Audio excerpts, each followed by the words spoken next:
하나님, 이 시간 하나님의 말씀을 듣는 시간이오니 성령 하나님께서 우리의 심령 가운데 역사하여 주심으로 말미암아 하나님의 말씀이 깨달아지는 큰 역사를 허락하여 주시옵소서. 아멘.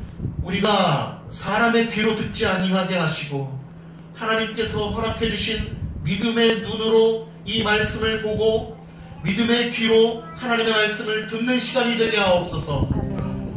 3살짜리 어린 아이일지라도 성령 하나님께서 우리의 마음 문을 열어주시면 이 모든 말씀이 이해가 되어지고 아멘. 믿음의 성장의 과정에 서 있는 줄 믿사오니 아멘. 이 시간 우리 자녀들에게도 역사하여 주심으로 말미암아 하나님의 영광의 눈을 바라보게 하옵소서. 아멘. 이 시간 그렇게 역사해 주시고 우리에게 말씀해 주실 것을 믿사오며 살아계신 예수 그리스도의 이름으로 간절히 기도드리옵나이다. 아멘. 아멘.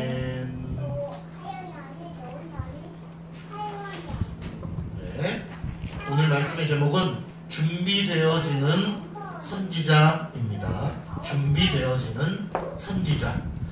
선지자로서 에스겔이 계속해서 준비되어지고 있습니다. 왜냐하면 이스라엘 백성들이 폐역한 이스라엘 백성들로 아직은 보내지지 않았고 보내지기 전까지의 상황이 지금 말씀에서 기록되고 있기 때문에 그렇습니다. 오늘 많이 아프셔서 못 나오셨는데 저는 우리가 어제 교역자 당회 워크숍을 다녀오면서 그런 믿음의 강한 확신이 들었어요. 하나님께서 우리를 준비시키고 계시다. 말씀으로 믿음으로 우리를 준비시키고 계시다. 언제까지 그럼 준비시킬 것이냐? 그거는 모르죠.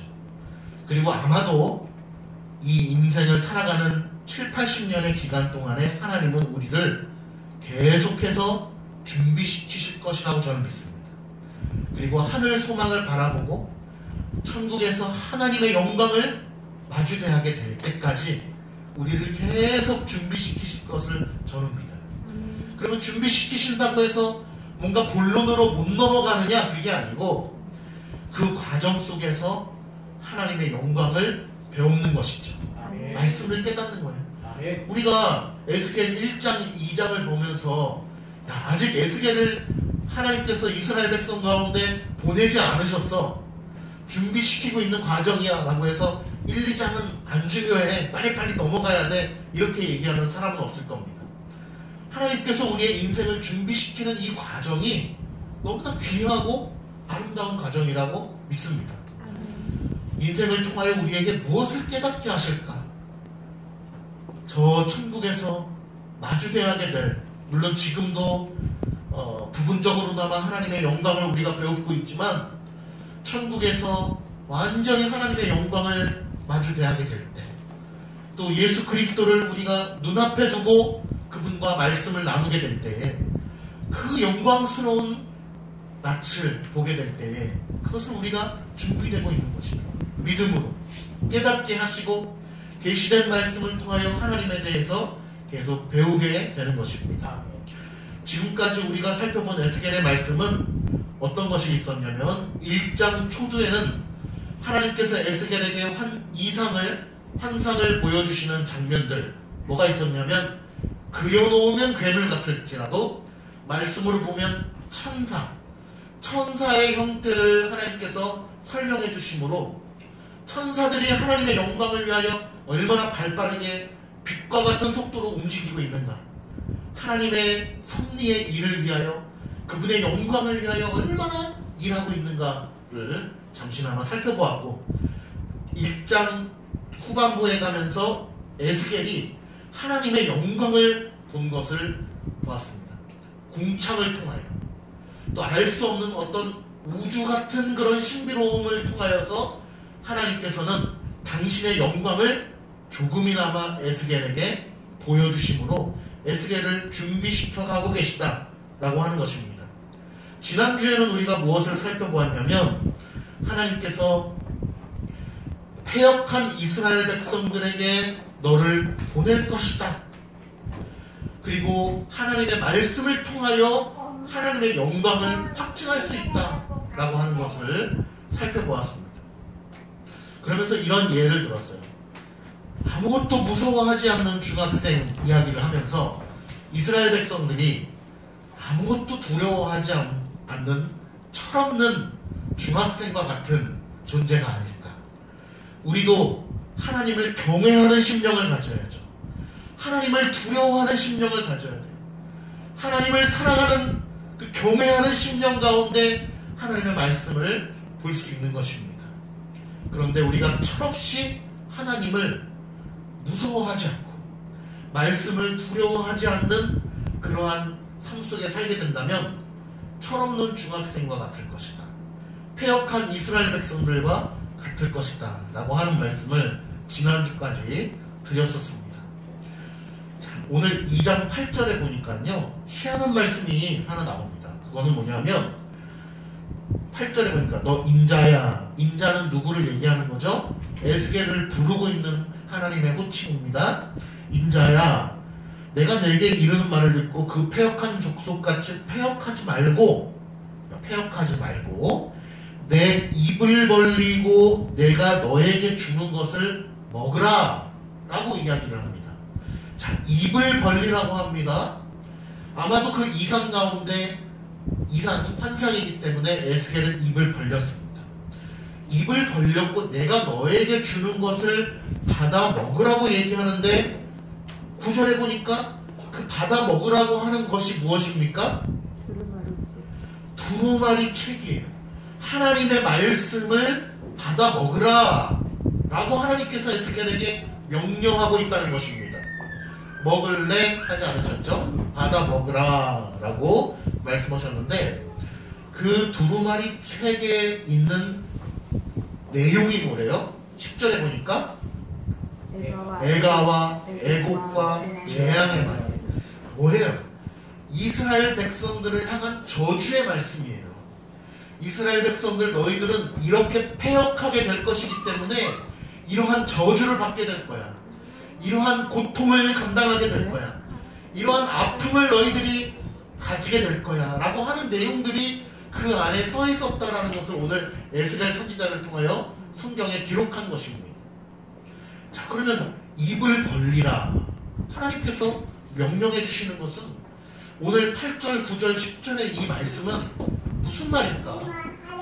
우리가 마치 콘사이스를 찢어서 야, 나 이 한 페이지 영어 단어 다 외웠으니까 이거 찢어서 먹어야 되겠다 라고 하는 것처럼 하나님의 말씀을 먹어야 되는 것인가? 그것이 아니라 오늘 하나님은 이 이상을 통하여 에스겔에게 주시는 사명을 확증해 주시는 거예요. 에스겔이 하나님께서 명령하셔서 사명을 부여받고 이스라엘 백성들에게 가는데 무엇을 가지고 가야 되겠느냐 라는 데 있어서 하나님께서 명확하게 에스겔에게 말씀해주고 있는 겁니다. 내가 너에게 주는 이것을 먹으라. 그것은 두루마리 책이야. 하나님의 말씀을 상징하는 것이고 그 내용인즉 이스라엘 백성에 대한 저주인 것입니다. 그런데 저주라고 해서 우리가 야, 그거는 그럼 나쁜 건데요 라고 생각하면 안 돼요. 왜냐하면 하나님의 말씀이기 때문에 그렇습니다. 우리가 뒤에 가서도 보지만 그 내용인즉 저주와 애곡과 애가임에도 불구하고 에스겔이 오늘 그 하나님의 말씀이 뭐와 같이 달다고 얘기합니까? 꿀과 같이 달다고 얘기해요. 에스겔이요 슬프지 않은 게 아니에요. 인간적인 마음으로는요 대단히 슬픕니다. 두렵습니다. 내 민족 가뜩이나 포로로 잡혀가서 지금 고생하고 있는데 거기다가 하나님께서 또 저주의 말을 퍼붓고 계신 거예요. 너희들은 패역하였기 때문에 이렇게 망하게 될 거야. 이렇게 고통당하게 될 거야.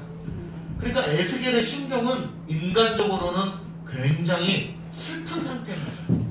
그리고 이스라엘 백성들이 자기를 배척할 것에 대한 두려움도 가지고 있어요. 하나님의 말씀이 허공에 떴다가 그냥 떨어지게 될 두려움도 허망함도 가지고 있는 상태에서 하나님은 그 저주의 말을 에스겔에게 이것이 나의 말이다 라고 하면서 이것을 먹으라고 하면서 입을 벌리라고 하는 것입니다.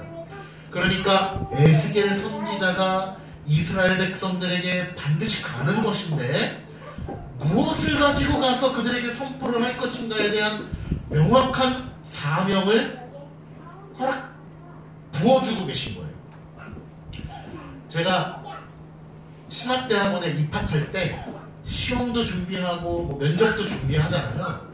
근데 우리 신학대학원에 면접에 들어갈 때 소스들이 있어요.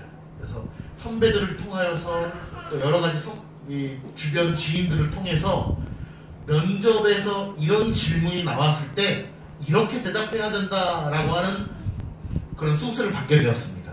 근데 그 소스가 뭐였냐면, 어떻게 해서 목회자로서 소명을 받게 되었습니까? 라고 교수님이 물어봤을 때 이렇게 대답하면 떨어진다는 거예요.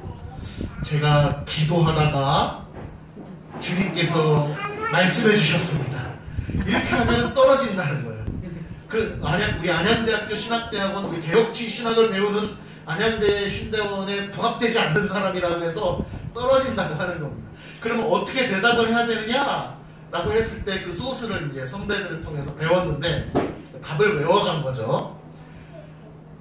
성경을 읽다가 에베소서 몇 장 몇 절의 말씀이 제 심령 가운데 아주 특별히 다가왔습니다. 이것이 저에게 주시는 하나님의 말씀인 줄 제가 믿고 제 소명을 확신하게 되었습니다.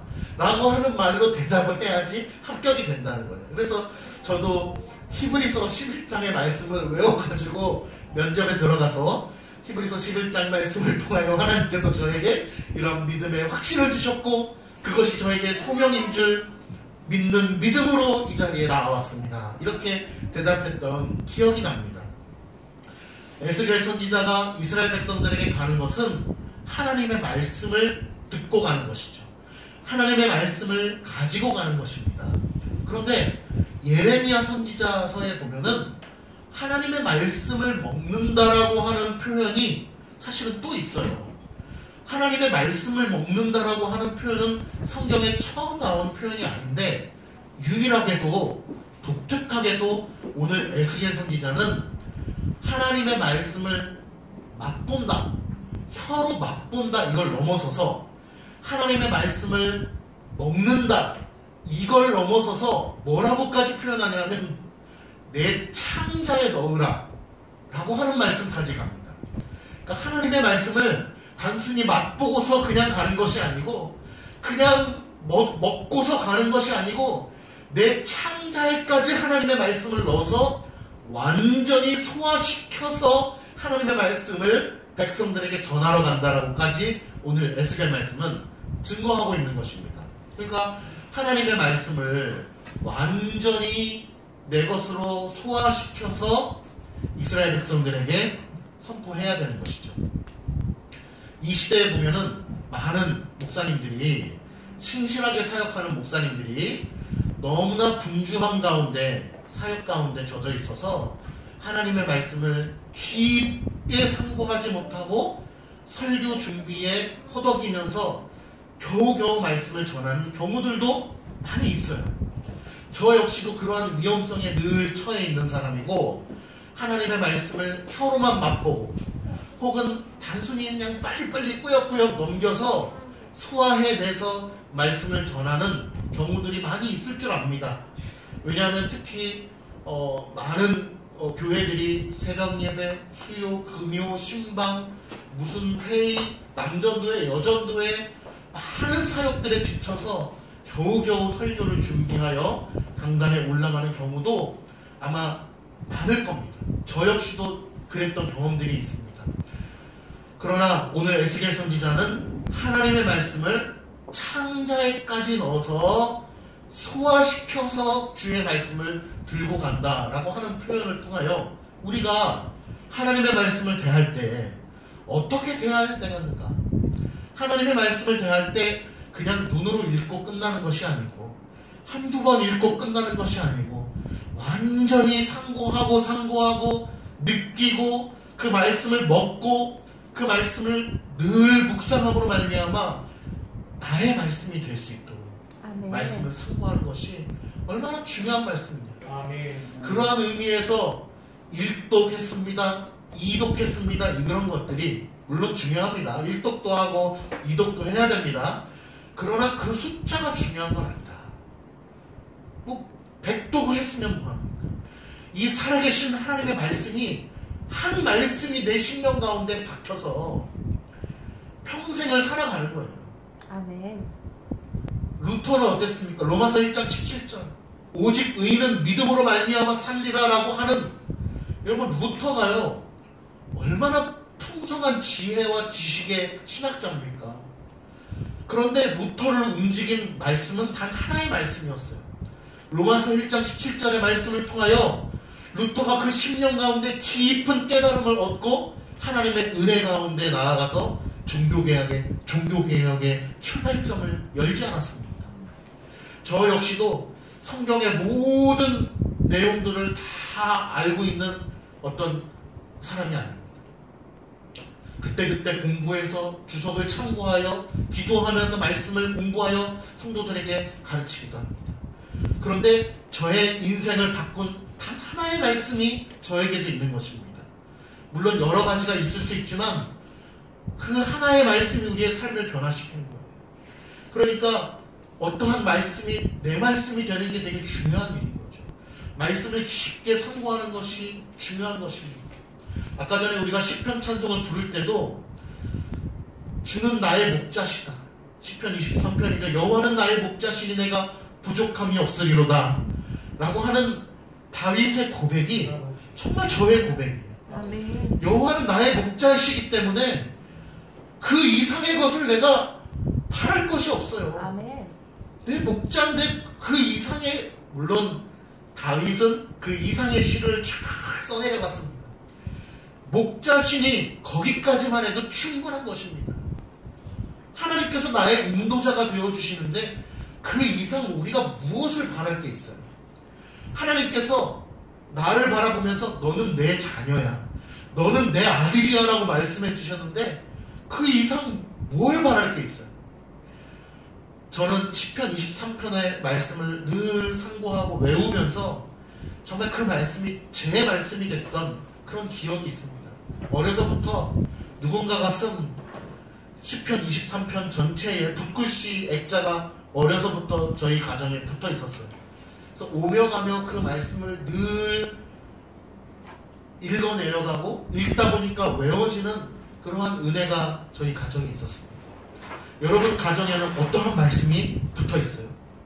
여러분 화장실에 앉았을 때 그 눈앞에 말씀이 보이도록 붙어 있습니까? 주방에서 설거지를 할 때 그 눈앞에 지금은 뭐가 붙어 있어요? 보통? 유튜브가 붙어 있죠. 보통은.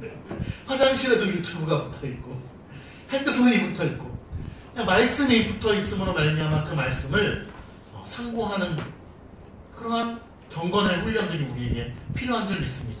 네. 오늘 가셔서 꼭 집에 가셔서 화장실 변기에 앉았을 때 눈에 보이는 곳에 말씀을 출력해서 혹은 써서 쓰면 더 좋을 것 같아요. 써서 테이프로 붙여놓고 대문에다가도 붙여놓고 방문에다가도 붙여놓고 화장대에다가도 붙여놓고 어떤 말씀이든지 괜찮아요. 성경의 말씀이면은 다 괜찮아요. 우리 하은이 책상 지금 있어요? 책상 사게 되면은 책상에다가 하나님 말씀 붙여놓고 채훈이 책상 있어요? 채훈이 책상 있게 되면은 책상에다가 하나님 말씀을 써서 붙여놓고 하은이 글씨 잘 쓰잖아, 그치? 하나님 말씀 글씨로 써가지고 거기다가 집에다가 곳곳에다가 우리 어린이들이 쓴 글씨로 붙여놓는다고 생각해보세요. 얼마나 하나님께서 은혜를 저는 주실 거라고 확신합니다. 아멘. 그 말씀을 통해서 말씀에서 레이저가 나오는 거예요. 우리 가슴 가운데. 그 말씀이 막 역사하는 거예요. 저는 믿어 의심치 않습니다. 사도 바울은 고린도전서 4장 20절에 하나님의 나라는 말에 있지 않고 능력에 있다라고 얘기했습니다. 아멘. 하나님께 자신을 진정으로 집중시킨 사람들은요, 하나님의 말씀을 받들고 따릅니다. 하나님의 법을 즐거워합니다. 아멘. 하나님의 말씀이 너무나 즐거워요. 그러니까 다윗이 주야로 주의 말씀을 묵상한다고 얘기합니다. 아침 저녁으로만 한다는 것이 아니고 늘 하나님의 말씀을 묵상하기를 기뻐한다는 것이죠. 아멘. 다윗이 우리와 성정이 같은 사람이라는 것을 잊지 마시기 바랍니다. 모세가 그랬다 그러면 사람들이 아유 모세는 하나님을 만났잖아요. 하나님의 말씀을 들었잖아요. 이러지만 요셉 어떻습니까? 요셉은 모세와 같이 하나님을 대면한 자가 아니에요. 우리랑 똑같은 사람이에요. 모세는 조금 특별합니다. 사실 모세와 같은 자가 전무후무하다라고 성경이 증거하기 때문에 모세는 조금 특별하지만 요셉 똑같아요.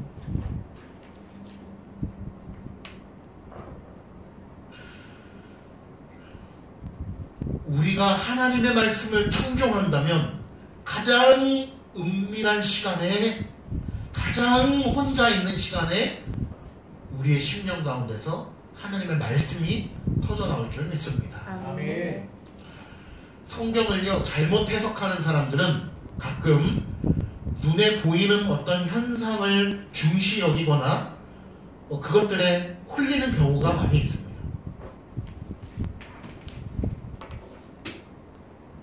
마이크 좀.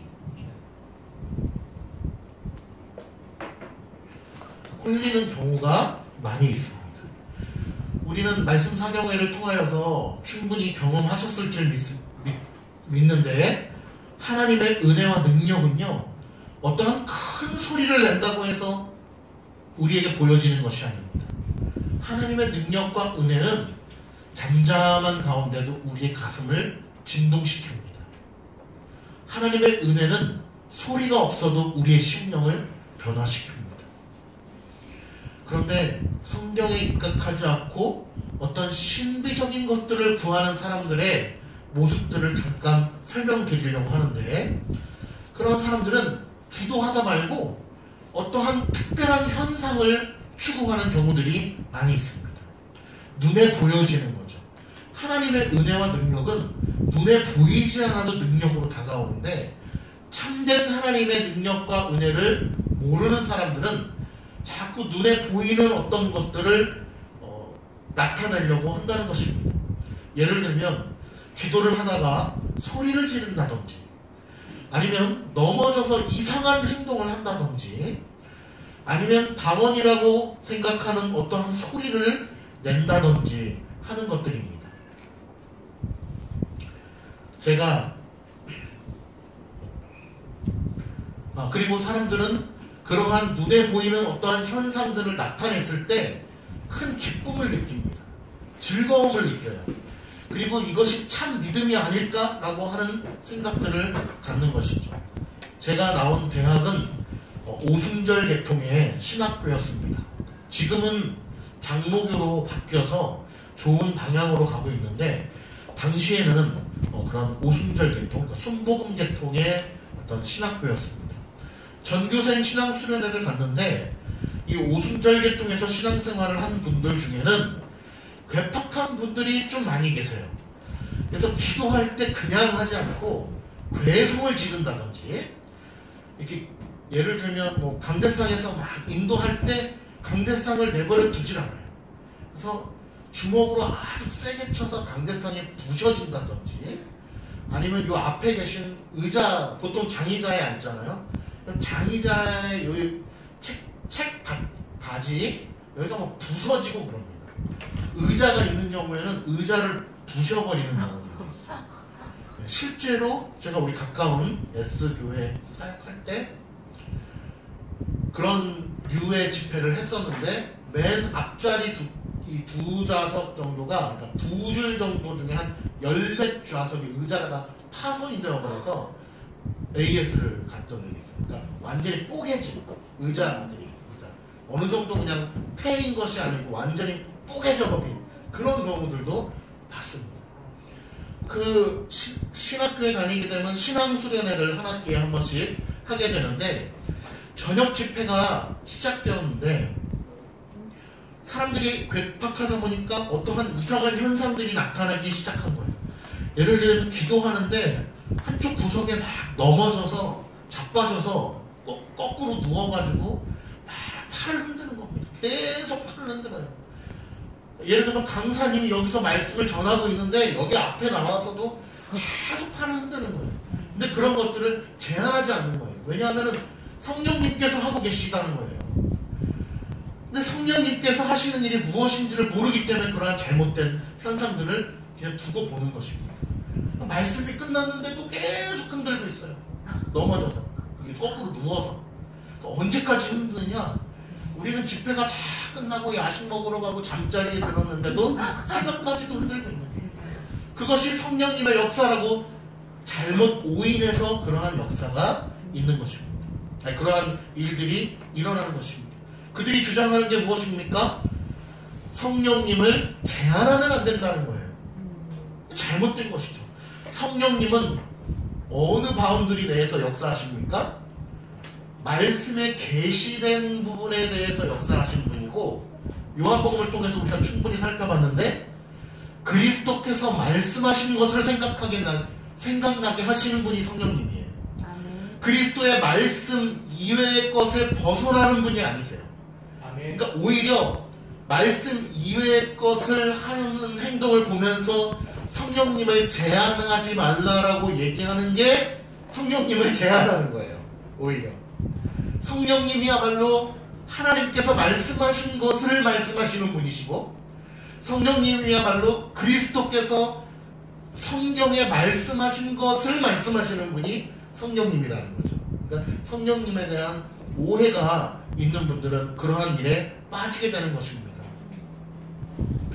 예전 교회에서 사역할 때 스스로 방언이라고 생각하는 어떤 것을 하시면서 입을 크게 벌리고 기도하는 그러한 성도님이 한 분 계셨어요.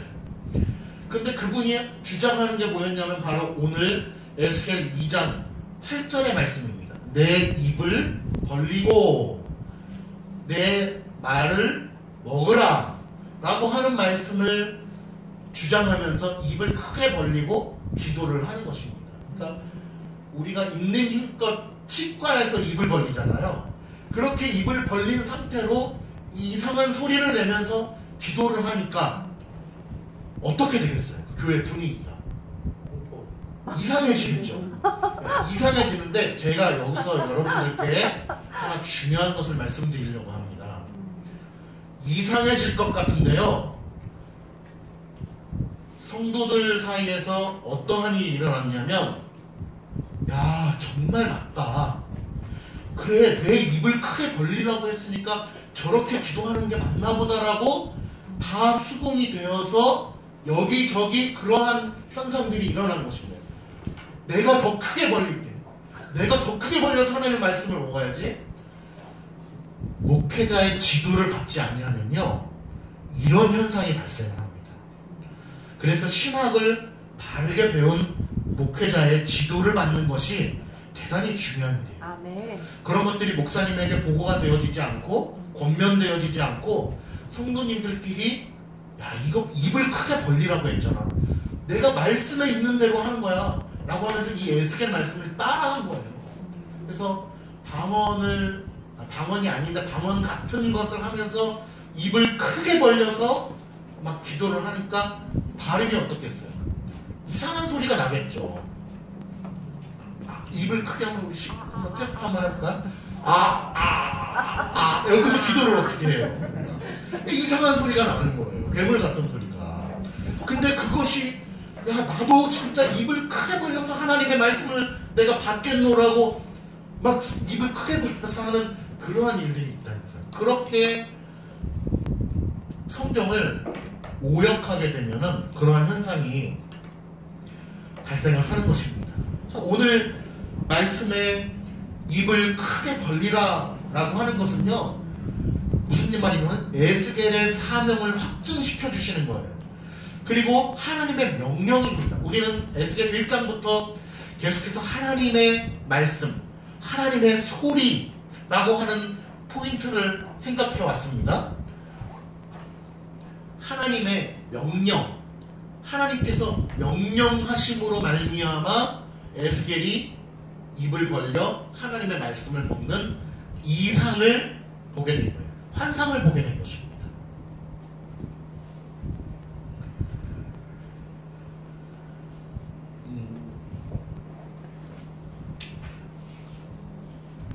1절에 보니까요. 3장 1절에 보니까요. 또 그가 내게 이르시되 인자야 너는 발견한 것을 먹어라. 두루마리 말씀을 얘기하는 거죠. 이 두루마리를 먹고 가서 이스라엘 족속에게 말하라 하시기로 내가 입을 벌리니 그 두루마리를 내게 먹이시며 내게 이르시되 인자야 내가 내게 주는 이 두루마리를 내 배에 넣으며 내 창자에 채우라 하시기를 내가 먹으니 뭐와 같이 달래요? 그 입에서 달기가 꿀 같더라 라고 저주의 말씀들인데 애곡과 애간데 꿀과 같이 달다 라고 이야기를 하고 있습니다.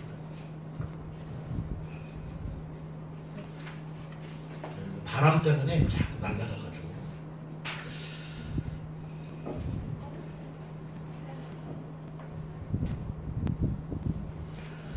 여러분 그 말 혹시 아세요? 너는 다 계획이 있구나. 이 말 들어보셨어요? 어디서 들어보셨어요? 아들아 너는 다 계획이 있구나. 괜찮습니다. 영화 기생충에 보면요 나오는 대사입니다. 어떤 때에 이런 표현을 쓰죠?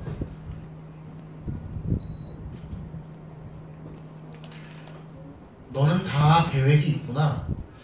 우리 김은경 집사님 아드님한테 그런 말을 쓸 때가 있죠. 너는 다 계획이 있구나. 어떤 때 이런 말을 쓰죠? 어느 하나를 보았을 때는 야 저거 왜 그러지? 이해가 안 돼요. 그런데 엄마 사실은 제가 이런 계획으로 이렇게 하려고 하는 거예요 라고 또 다른 계획을 얘기했을 때 플랜 A뿐만 아니라 플랜 B를 봤을 때 이해가 되는 거예요. 아 내가 플랜 A만 봤을 때는 이해를 못했는데 야 너 이렇게 하려고 플랜 B, 플랜 C 그 다음 스텝이 있구나 라는 것을 깨닫게 되었을 때 야 너는 다 계획이 있구나 라고 이야기합니다. 그 영화에서 보면은요 어떤 스토리가 있냐면 그 영화배우 송강호 씨의 가정에 그 이제 자녀들이 있습니다. 근데 그 아들이 한 20살, 21살 정도 되는 그 아들이 청년이 대학을 안 갔어요. 어떤 사유로 대학을 안 갔는지 못 갔는지는 모르겠는데 갑자기 친구의 대타로 부잣집의 과외 선생으로 잠깐 들어가야 되는 상황이 발생을 한 거예요. 그러니까 면접을 봐야 되는데 자기는 대학을 안 간 거예요. 그래서 뛰어난 컴퓨터 기술로 어떤 일을 했냐 하면 연세대학교 재학증명서를 위조를 하게 된 거예요. 아주 정교하게 위조를 해가지고 그 부잣집의 과외 선생으로 이제 면접을 가기 위해서 준비한 것입니다. 그래서 그 정교하게 위조된 이 재학증명서를 촥 집어들고 아버지 면접 갔다 올게요. 걱정 마세요. 아주 부잣집이니까 과외비가 막 비쌀 거 아니에요. 준비를 했습니다. 그런데 그 아버지가 그걸 보면서 야 아들아 나는 네가 참 자랑스럽다 라고 얘기를 하는 거예요. 자랑스러우면 돼요 안 돼요? 안 되죠. 근데 그 아들이 여기서 뭐라고 얘기했냐면요 아버지 저는 이게요 범죄라고 생각하지 않아요. 그 다음 말이 중요해요. 왜냐하면 저 내년에 이 학교 반드시 꼭 갈 거거든요. 이게 그 아들의 대답이었어요. 저는 이거 범죄 아니에요. 제가 내년에 반드시 수능 봐서 이 학교 갈 거기 때문에 제가 서류만 먼저 띈 거라고 생각합니다 아버지. 이렇게 대답을 해요. 그러니까 그 아버지인 송강호 씨가 뭐라고 그러냐면 아들아 너는 다 계획이 있구나 라고 얘기하는 장면입니다. 여러분 근데 우리가 이걸 들으면서 여러분 문서 위조는 대단히 큰 범죄입니다. 왜냐하면 자기가 연세대 학생이 아닌데 연세대 학생인 걸로 문서를 위조해가지고 과외를 가면 과외를 해가지고 그 자녀의 과외받는 학생의 인생이 뒤바뀔 수가 있기 때문에 굉장히 큰 범죄인데 우리가 이걸 들으면서 순서만 바뀐 것 뿐인데 뭘 그걸 가지고 그렇게 범죄라고 얘기를 합니까? 내년에 학교 갈 건데 문서만 먼저 띈 건데 그게 물론 띈 게 아니고 위조죠. 문서만 먼저 그렇게 받은 건데 뭐 순서만 좀 바뀌었을 뿐인데 그렇게 범죄라고 얘기합니까? 라고 생각하는 분은 아마 안 계실 거예요.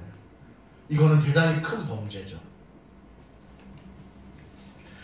제가 무엇을 이야기하려고 그러냐면 하나님께서 주시는 순서가 있어요. 하나님이 순서세요. 그런 말 들어보셨어요? 알파와 오메가 되시는 하나님. 하나님께서 명령하시고 에스겔이 입을 벌리고 말씀을 먹습니다. 이게 순서예요. 하나님의 명령이 없는데 내 멋대로 말씀을 먹는 사람들의 특징이 성경을 벗어난 행동들을 하는 거예요. 아까 전에 뭐 이상한 춤추고 밤새도록 춤추면서 성령춤이라고 얘기하는 그런 분들처럼 하나님께서 명령하시고 입을 벌리고 말씀을 먹는 계시된 말씀의 순서에 입각되지 않는 사람들은 이상한 신앙으로 변질될 수밖에 없는 것입니다. 마치 문서를 먼저 띄면서 야 아버지 저는 이게 범죄라고 생각하지 않아요. 내년에 반드시 이 학교 갈 거거든요. 라고 얘기하는 사람이 순서를 착각하고 있는데 사실은 그것이 큰 범죄인 것처럼요.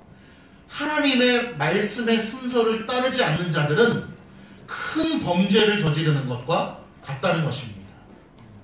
하나님께서 알파와 오메가 되시고 하나님께서 순서를 정하시는 분이고 하나님께서 그분의 기쁘신 뜻대로 그 일을 시작하시고 그 일을 이루어 가시는 분도 하나님이시요 그 일을 완전히 완성하는 분도 하나님이시라는 것입니다. 우리가 그 순서를 잊어서는 안 돼요. 우리는 이렇게 이야기할 줄 알아야 됩니다. 하나님은 다 계획이 있으시구나. 아멘. 그런데 그분만큼 요즘에 유행하는 말인데 빅픽처라고 하죠. 큰 그림을 그리는 분은 안 계세요. 그분이 순서이시고 그분이 출발하시는 분이시고 마무리하는 분이시고 알파와 오메가시고 그분으로부터 출발하는 것이 맞는 것입니다. 하나님 말씀으로부터 출발하여서 이루어지는 것이 맞는 것이지 내가 무언가를 열심히 해보려고 하는 것은 큰 범죄가 될 수 있다는 것입니다. 이스라엘 백성들이 패역한 백성이라고 오늘 하나님에게 저주를 듣는 것처럼 여러분 하나님의 말씀을 벗어나서 내 멋대로 무언가를 하려고 하는 사람은 패역한 백성, 저주받는 백성이 될 수 있다는 것을 알아야 됩니다. 나로부터 출발하는 계획과 뜻이라면 마치 서류와 학교의 순서, 학교에 입학하고 나서 서류를 떼는 게 맞는 건데 서류를 먼저 떼고서 학교에 입학하겠다라고 얘기하는 어리석은 사람처럼 내가 먼저 출발하고 하나님 내 뜻에 좀 은혜를 베풀어 주세요 라고 얘기하는 어리석은 사람이 될 수 있다는 것입니다. 3절 4절에 보니까 내 창자에 채우라 그것이 내 입에서 달기가 꿀 같다 라고 얘기하고 있습니다. 그러면서 인자야 4절에 보니까 이스라엘 백성에게 가서 내 말로 고하라. 그러면서 5절부터 보니까 참 하나님의 말씀이 참 기가 막힙니다. 뭐라고 얘기합니까? 말이 다른 백성에게 보내는 것이 아니다. 뭐라고 얘기해요? 너희 백성에게 너를 보내는 거야. 어려운 일이 아니야. 민족이 다르고 언어가 달라서 알아듣지 못하는 백성에게 보내는 것이 아니라 너와 말이 같은 백성들에게 너를 보내는 것이다. 그러니 하나님의 말씀을 가서 전해라 라고 하는 거예요. 그러면서 역설적으로 하나님께서 뭐라고 말씀하시냐면 언어가 다르고 민족이 다른 언어에게 차라리 너를 보냈더라면 그들은 하나님의 말씀을 들었을 것이다. 그런데 언어가 같고 민족이 같은 이스라엘 백성들은 패역하여서 하나님의 말씀을 듣지 않는다는 거예요. 그것이 무엇을 의미합니까? 제가 오늘 조명기도 할 때도 말씀드렸지만 언어를 알아듣는다고 해서 하나님의 말씀을 듣는 게 아니라는 거예요. 하나님께서 뭐라고까지 말씀합니까? 차라리 언어가 다르고 민족이 다른 이방 민족에게 너를 보냈더라면 그들은 내 말을 들었을 것이다. 그런데 너희 이스라엘 백성들은 패역한 고로 하나님의 말씀을 듣지 않는다는 거예요.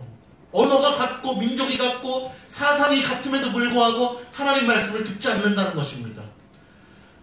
우리의 심령의 상태는 어떻습니까? 우리는 한국말로 설교를 하잖아요. 다 알아들을 수 있는 말로 우리가 듣고 있죠. 그런데 우리의 심령의 상태는 어때요? 알아들을 수 있는 말로 해서 한다고 해서 그걸 다 듣는 게 아니라는 것이 오늘 말씀의 주제인 것입니다.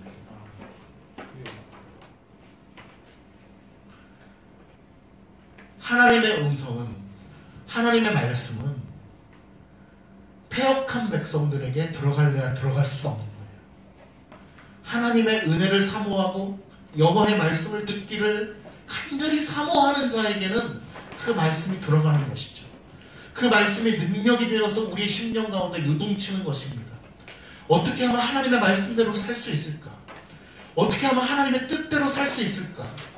어떻게 하면 믿음을 가지고 하나님을 기쁘시게 해드릴 수 있을까? 라고 하는 마음의 갈망을 가지게 되는 것이죠. 그런 사람들의 특징이 무엇입니까? 말씀을 펼쳐요. 말씀을 펼치고 말씀을 읽게 됩니다. 그리고 나에게 깨닫게 해주신 말씀을 통해서 기도하게 되는 것이죠.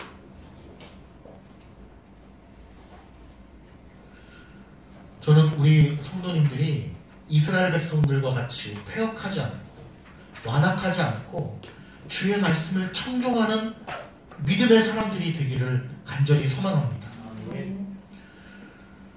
8절에 보니까요, 내가 그들의 얼굴을 대하도록 내 얼굴을 굳게 하였다라고 얘기합니다. 자, 이스라엘 백성들이 얼마나 패역하고 그 마음이 시멘트처럼 굳어져 있는 자들입니까? 그런데 그들을 대항하기 위하여 말씀을 전하러 가기 위해서 에스겔의 얼굴을 굳게 하였고 너의 이마를 또 굳게 단단하게 해주셨다라고 하는 것을 말씀하고 있는 것입니다. 이스라엘 백성들의 패역함을 생각한다면 벽에다 대고 얘기하는 것과 같은 거예요. 이스라엘 백성들의 패역함을 생각하면 돌과 싸우는 것과 다를 바가 없다는 것입니다. 그러니 하나님께서 에스겔에게 담대한 마음을 부어주시고 용기와 지혜를 부어주심으로 이스라엘 백성들에게 가서 하나님의 말씀을 있는 그대로 전할 수 있도록 그에게 담대함을 허락해 주시는 것이죠. 그러니까 에스겔 선지자는 하나님의 명령을 받들고 나아가는 것입니다. 이스라엘 백성들이 듣지 않을 걸 알매도 불구하고 하나님의 말씀을 전해야 되는 것이 그의 사명인 것이죠. 우리가 때로는 교회 강단에서 하나님의 말씀을 끝없이 전하고 있지만 변화되지 않는 모습을 보면서 실망할 때도 있어요. 저 사람은 왜 저렇게 깨닫지 못하지? 목사가 그런 마음을 많이 갖겠죠. 내가 이렇게 말씀을 전하는데 왜 깨닫지 못하지? 왜 깨닫지 못하지? 그러면서 이제 자포자기하게 되고 내 자신의 자괴감을 느끼게 되고 그러다 보면 또 목회도 안 되고 그러다 보면 이제 막 힘들어지는 거죠. 근데 왜 저 사람은 깨닫지 못하지라고 생각하는 순간 이 끝나버리는 거예요. 이제 교회가 아닌 거예요. 더 이상. 특별히 개혁신학의 기본이 무엇입니까? 삼위 하나님의 주권적인 사역과 주권적인 그분의 어떤 예정과 주권적인 하나님의 섭리를 얘기하잖아요. 그러면 보세요. 제가 여기까지 이렇게 깨달은 것은 누구의 은혜입니까? 하나님의 은혜예요. 내가 여기까지 깨닫게 된 건 내가 노력한다고 해서 깨달아지는 게 아니라 오롯이 하나님께서만 나를 깨닫게 해주셨기 때문에 가능한 거란 말이에요. 그러면 누구는 인생 가운데 이만큼 아직까지 깨닫지 못하고 좀 덜 깨달았을 수도 있죠. 그럼 그거는 누가 허락해 주신 겁니까? 하나님께서 거기까지 그 사람에게 지금 적당한 인생의 과정을 허락해 주고 계신 거예요. 어린아이에게 우리가 너 왜 지금 미분적분 못하느냐? 라고 얘기하지 않잖아요. 혼내지 않잖아요. 그 인생에 맞는 과정이 필요한 것처럼 우리가 지금 우리 7살 친구들에게 너 마태복음을 왜 통째로 외우지 못하느냐? 너 어거스틴의 삼위일체론을 너 왜 알지 못하느냐? 이러지 않는단 말이에요. 그 과정이 있는 거예요. 그러니까 이걸 예를 든 거지만 우리 모든 사람들은 다 하나님께서 뜻하신 과정과 계획이 있단 말입니다. 그런데 너는 왜 그걸 깨닫지 못하느냐라고 얘기하는 순간 누굴 무시하는 거예요? 하나님. 그 삼위 하나님에게 정면으로 도전하는 것입니다. 그러니까 이것은 내가 깨닫게 된 것은 나처럼 노력을 해야지 이 말이 되는 거예요. 나는 이렇게 열심히 기도하고 말씀을 공부해서 깨달았는데 너는 왜 못 깨닫느냐라고 얘기하는 순간 하나님으로부터 받은 은혜가 송두리째 사라지는 거예요.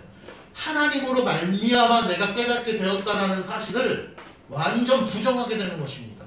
즉 은혜가 뭔지 모르는 거예요.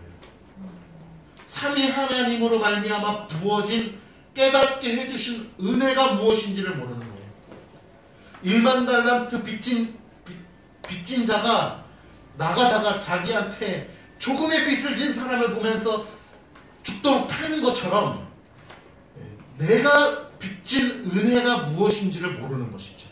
내가 탕감받은 은혜가 무엇인지를 알지 못하는 사람만이 남을 정죄하면서 너는 왜 깨닫지 못하느냐, 너는 왜 나와 같은 생각을 하지 않느냐라고 하는 생각을 하게 되는 것입니다.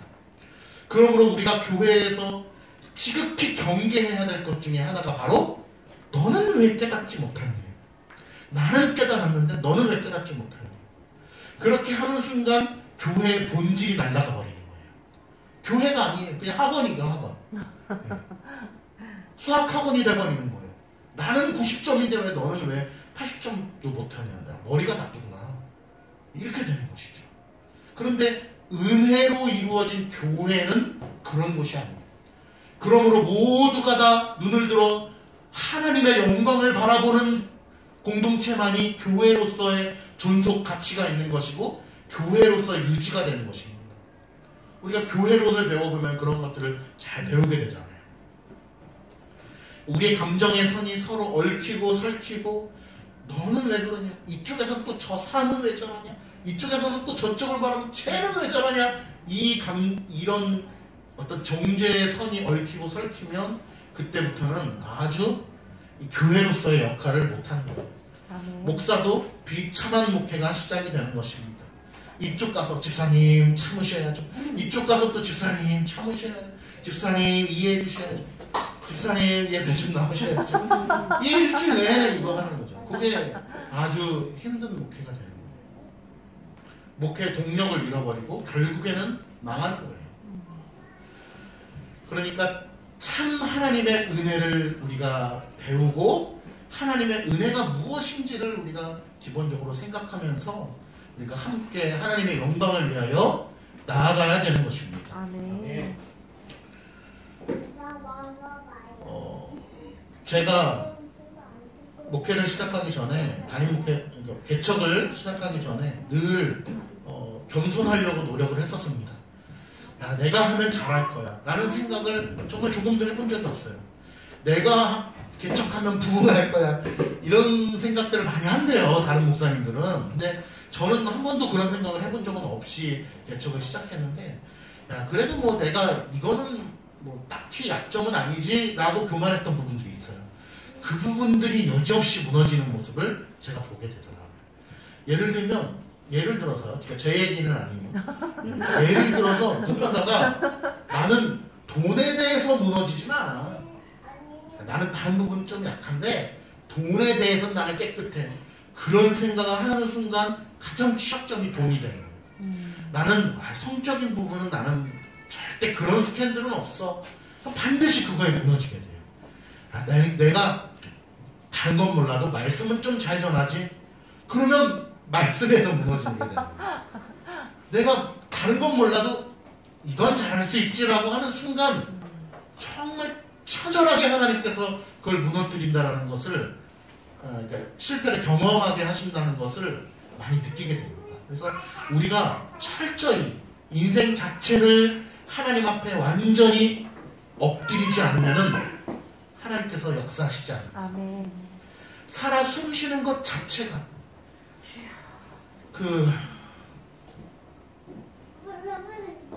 책을 제가 하나 봤는데 갑자기 책 제목이 생각이 안 나요. 숨쉬지 못해도 괜찮아라는 그런 책인가요? 있어요. 두란노에서 제가 다음 주에 한번 소개해 줄 텐데, 여기에 튜브를 달고 이거를 계속 눌러주지 않으면 숨을 쉴 수 없는 그런 잠의 이야기가 있어요. 근데 자원봉사들이 돌아가면서 그 자매가 잘 때는 계속 이걸 눌러주는, 튜브를 눌러주는 그런 스토리의 책을 한번 보게 되었습니다. 하나님께서 우리의 심장을 뛰게 해주시지 않으면 우리의 심장이 뛰질 않아요. 뇌가 얼마나 연약한지 잘 아시잖아요. 얼마나 연약하면 이게 가장 두꺼운 이 뼈로 이렇게 마감이 되어 있잖아요. 근데 뇌에 살짝만 건드리면은 그렇게 연약해요. 그러니까 뇌를 살짝만 건드리면은 자식을 바라보면서 얘가 내 자식인 줄 모르는 거예요. 인식을 못하는 거예요. 저는 그러한 것들을 바라볼 때 제가 이제 몸에 돌이 잘 생기잖아요. 근데 돌 하나만 생겨도 끊어지는 고통이 있단 말이에요. 근데 그 몸에 그러한 돌이 생기지 않고 몸이 잘 돌아가는 것이 얼마나 하나님의 은혜인지 몰라요. 하나님께서 우리에게 생명을 허락해 주셔서 우리를 이렇게 존속시켜 주시는 은혜를 생각한다면 우리가 구원의 은혜를 생각하지 아니할 수 없고 하나님의 깊으신 그런 뜻을 생각하게 되는 것이죠. 에스겔이 오늘 이제 마지막으로 마무리할게요. 에스겔이 얼굴을 단단하게 해주셨다라고 얘기합니다. 에스겔에게 힘을 불어넣어 주신 거예요. 하나님께서 에스겔에게 힘을 불어넣어 주신 겁니다. 강인함을 주신 거예요. 이스라엘 백성들에게 가서 하나님 말씀을 잘 전할 수 있도록 말이에요. 우리 이제 2021년을 바라보면서 우리가 회의를 하고 왔고 또 성도님들과 함께 여러 가지를 나누게 될 텐데 저는 우리 강도사님의 군 생활 시절에 구호가 딱 제 마음 가운데 오더라고요. 뭐였냐면 단결하면 된다. 예. 군대 구호가 단결하면 된다까지가 이제 아마 그 당시에 사탄장님이 아마 하면 된다를 좋아하셨던 것 같아요. 그게 바뀌거든요. 단결은 안 바뀌지만 이제 뒤에 부분은 좀 사단장님에 의해서 조금씩 바뀐다고 하더라고요. 근데 그러한 정신이 우리에게 필요하다. 근데 그 정신은 누가 부어주시는 거냐면 하나님께서 우리에게 은혜 가운데 허락해 주시는 거예요.